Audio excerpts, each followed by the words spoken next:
사랑 같이 인사하도록 합시다. 당신을 보니 살맛이 납니다. 오늘 본문의 말씀을 가지고 예수님 안에 거하게 하소서라는 제목으로 함께 말씀을 나누고자 합니다. 우리 옆 사람 같이 인사하도록 합시다. 예수님 안에 거하게 하소서. 우리가 예수님 안에 거한다라는 말씀을 함께 이 아침에 나누고자 합니다. 오늘 본문에서 예수님은 자신을 가리켜 말하기를 나는 포도나무요 너희는 가지라라고 말합니다. 그래서 예수님이 누구이신지 또 우리가 누구인지를 명확하게 말씀을 합니다. 예수님은 포도나무고 우리는 가지입니다. 그러면서 예수님이 말씀합니다. 그가 내 안에 내가 그 안에 거하면 사람이 열매를 많이 맺나니 나를 떠나서는 너희가 아무것도 할 수 없습니다. 그런 말씀처럼 가지가 포도나무에 붙어 있어야 많은 열매를 맺게 됩니다. 그래서 내가 누구인지 주님이 누구이신지를 늘 끊임없이 생각하며 살아가는 것이 풍성한 열매를 맺어가는 데 있어서 아주 중요한 원리입니다. 우리가 가짐에도 불구하고 많은 사람들이 우리가 포도나무인 줄 알고 착각하며 살아갈 때가 많습니다. 그래서 내가 무언가를 많이 해야지 열매가 풍성하게 맺어지고 내가 무언가를 해야지 그 안에서 뭔가 건강해질 것이다 라고 착각할 때가 많습니다. 그러나 성경은 우리에게 명확하게 말합니다. 우리는 포도나무가 아니라 우리는 가지다라고 말을 하고 있습니다. 그러면 가지가 많은 열매를 맺으려고 하면 어떻게 해야 됩니까? 그것은 우리가 주님 안에 거하는 것이죠.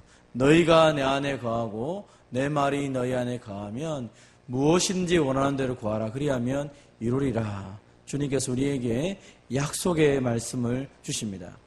그러나 만약 우리가 가짐에도 불구하고 주님께 붙어 있지 아니하면 어떻게 됩니까? 그럼 나무의 가지가 나무의 본체에 붙어 있지 않으면 쉽게 말라버리게 되고 아무짝에도 쓸모가 없는 존재가 되어버리고 마는 것입니다. 마찬가지로 성도가 이 시대를 살아가면서 어떤 모습으로 살아가야 풍성한 삶의 모습을 드러내고 풍성한 열매 가운데 속에 살아갑니까? 그것은 주님 안에 있을 때입니다.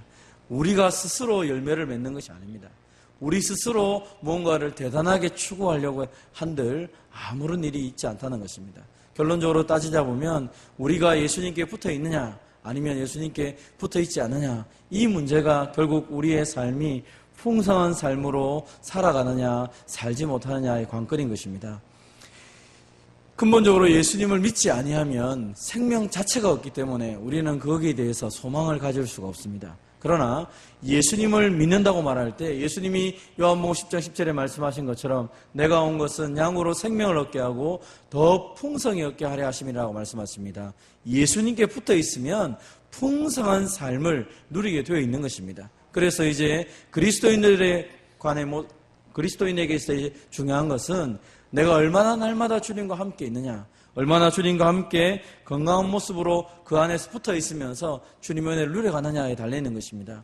예수님을 믿어도 빈약하게 아주 왜소하게 살아가는 사람이 있는가 하면 예수를 믿을 때에 풍성하고 강건하게 살아가는 사람들이 있다는 것입니다.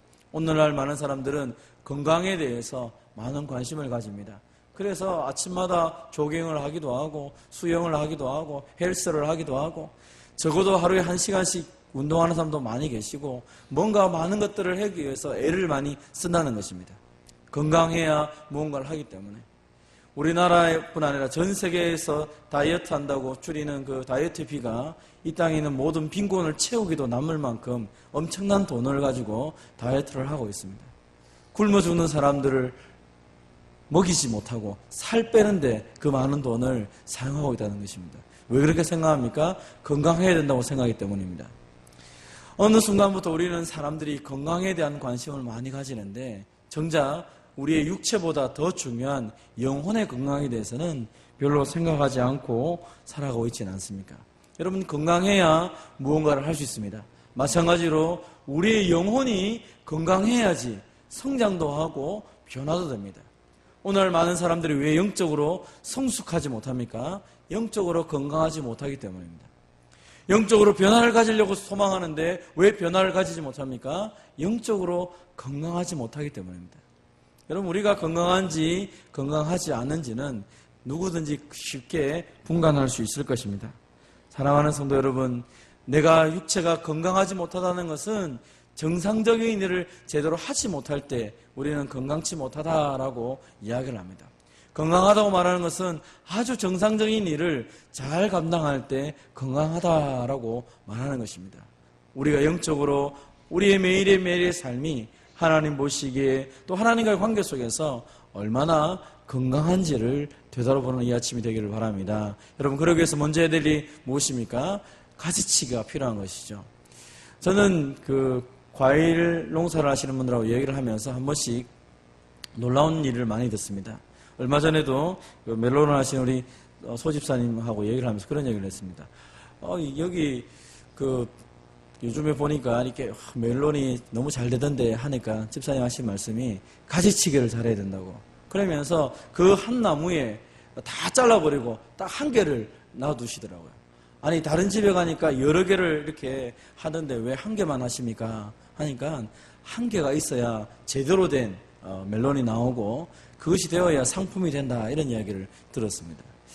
여러분, 많은 것을 거두기 위해서 가지치기를 하지 않고 가만히 놔두면 많은 열매가 맺어질 것처럼 보이지만, 그러나 가만히 놔두면 많은 열매가 맺어지는 것이 아니라 제대로 되지 못한 별 쓸모없는 것들이 많이 맺어지게 된다는 것을 깨닫게 됩니다.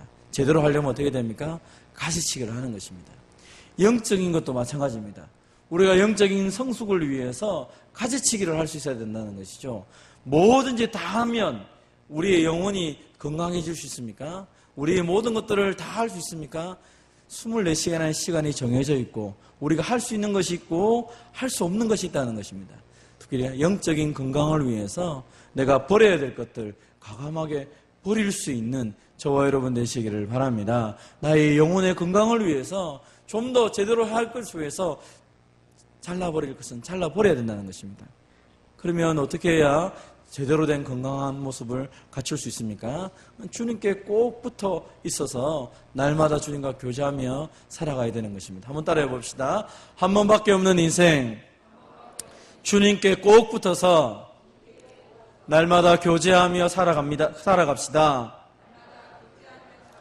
여러분, 하나님과 교제하는 일은 그것은 평범하게 보이지만 그것을 날마다 하지 않으면 건강할 수가 없다는 것입니다. 우리가 매일 아침에 또 매일 하루 밥을 먹고 운동을 하고 잠을 자고 그것은 아주 평범한 것입니다. 그러나 그것을 하지 않으면 몸이 병이 생기고 몸이 많은 부분 속에서 제대로 역할을 하지 못한다는 것입니다. 밥을 먹는 것처럼 영혼의 양식인 하나님의 말씀을 우리가 늘 섭취하며 살아가야 됩니다. 말씀이 내 안에 채워지지 않으면 어느 순간에 내 마음속에 다른 것이 차기 시작하는 것입니다. 여러분, 아이들에게 밥을 주려고 할 때 아이들이 밥을 잘 먹지 않을 때가 있습니다. 대신에 그들이 좋아하는 과자라든지 단 것을 좋아할 때가 많습니다. 여러분, 단 것이 위험하지 않습니까? 마찬가지로 우리가 몸에 좋지 않은 것을 늘 먹다 보면 어느 순간부터 제대로 된 것을 먹기 싫어한다는 것입니다. 인스턴트에 우리가 질이 들어 있으면 제대로 된 음식을 차려주면 음식을 잘 먹지 못합니다. 마찬가지로 우리가 하나님 말씀에 깊이 읽고 듣고 말씀 가운데 빠지지 못하면 제대로 된 말씀을 들을 때마다 우리가 그 말씀을 받아들이지 못하는 것입니다. 히브리서를 읽어보면 히브리서 저자가 그 하나님의 성도들을 향하여 말하기를 참 답답하다라고 얘기합니다. 왜냐하면 제대로 된 것을 주고 싶은데 제대로 된 것을 먹을 수가 없는 것입니다. 그래서 그분이 말하기를 성경에 보면 너희가 왜 초보에 머물러 있느냐? 좀 더 성숙한 데 나갔으면 좋겠는데 왜 초보에 늘 머물러 있느냐? 안타깝다라고 그렇게 말을 하는 것입니다. 말씀을 읽고 말씀을 묵상하고 그 말씀을 나의 삶 속에 날마다 채워가는 이 일에 저와 여러분이 힘쓰기를 바랍니다. 때로 우리가 살다 보면 하나님 말씀 안에서 온전히 서 있지 못할 때가 있습니다. 그럼 그럴 때 어떻게 합니까? 하나님께서 우리에게 우리가 하나님 말씀 안에 온전히 서 있지 못하면 회개하면서 주님 앞에 나의 연약함을 고백하라고 말씀하고 있습니다. 만일 우리가 우리의 죄를 자백하면 저는 미쁘시고 의로우사 우리를 모든 불의에서 깨끗게 하신다라고 약속하고 있습니다. 사랑하는 성도 여러분, 몸이 불편하고 몸이 연약하면 아프다라고 말을 하고 아플 때 거기에 따른 진단을 통하여서 회복이 되어야 되는 것이 정상적인 것입니다. 몸이 아픈데 계속 그 아픈 것을 가지고 가면 어떻게 됩니까? 나중에는 중병이 되고 결국 그것 때문에 아무것도 하지 못하는 일들이 벌어지게 되는 것입니다. 우리의 영혼이 혹 하나님 앞에서 건강하지 못하다면 하나님의 말씀을 통하여 우리의 삶 가운데 채우고 또 우리 안에서 주님 앞에 고백함을 통하여 내가 무엇이 연약한지를 어떤 부분이 채워져야 될지를 하나님께 아뢰기 시작할 때 하나님께서 우리에게 귀한 것으로 채워주실 것입니다. 그래서 예수님의 이름으로 기도하는 이것이 우리 가운데 굉장히 중요한 것입니다. 주님, 내가 이것이 부족합니다. 주님, 내가 이 모습이 회복되어야 됩니다. 하나님 앞에 간구하며 나아가기 시작할 때 하나님은 우리를 새롭게 하시는 것입니다. 한 번밖에 없는 인생을 살아가면서 우리는 무엇이 중요한지 무엇이 쓸데없는지를 늘 말씀 안에서 견주어 보고 가지치기를 하며 또 영적으로 성숙하기 위해서 주님께 날마다 붙어가 있기 위해서 애를 쓰며 달려나갈 필요가 있는 것입니다. 사랑하는 성도 여러분, 우리가 주님을 만나는 것보다 우리가 주님을 의지하며 주님께 은혜를 속에 살아가기를 보다 주님이 우리에게 더 많은 은혜를 주기를 원하시고 주님이 우리와 함께 하기를 원하신다라고 성경은 말씀하고 있습니다. 그래서 오늘도 우리에게 주신 약속의 말씀을 기억하면서 주님이 내 안에 거하고 내가 주님 안에 거함을 통하여서 정말로 하나님이 원하시는 이 아름다운 인생, 풍성한 열매를 살아가면서 후회하지 않는 복된 인생이 되기를 주님의 이름으로 축원드립니다.